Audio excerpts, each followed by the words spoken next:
മദ്യക്കുപ്പികൾ തിരിച്ച് ബെവ്കോ ഔട്ട്ലെറ്റിൽ എത്തിച്ചാൽ 20 രൂപ നൽകുമെന്ന് എക്സൈസ് മന്ത്രി എം.ബി. രാജേഷ്. പ്ലാസ്റ്റിക് ബോട്ടിലുകൾ തിരിച്ചെടുക്കാനുള്ള നടപടിയുണ്ടാകും. ഒരു വർഷം 70 കോടി മദ്യക്കുപ്പിയാണ് ബെവ്കോ വിറ്റഴിക്കുന്നതെന്ന് അദ്ദേഹം പറഞ്ഞു. മദ്യം ഓൺലൈൻ ഡെലിവറി ചെയ്യുന്നത് ആലോചിക്കും. സംസ്ഥാനത്തെ എല്ലാ ജില്ലകളിലും ഒരു സൂപ്പർ പ്രീമിയം കൌണ്ടർ തുടങ്ങുമെന്നും എക്സൈസ് മന്ത്രി അറിയിച്ചു.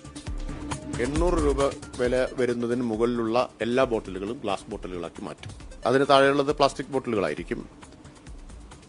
ആ പ്ലാസ്റ്റിക് ബോട്ടിലുകൾ തിരിച്ചെടുക്കാനുള്ള ഒരു സംവിധാനം ഇപ്പോൾ സർക്കാർ തീരുമാനിച്ചിട്ടുണ്ട്.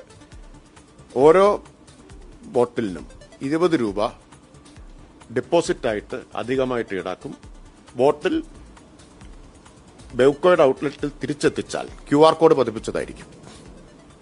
അത് തിരിച്ചെത്തിച്ചാൽ ഈ 20 രൂപ തിരിച്ചു കൊടുക്കും. ഏത് ഔട്ട്ലെറ്റിലും കൊടുക്കാമോ എന്നുള്ള സാധ്യത പരിശോധിക്കുന്നുണ്ട്.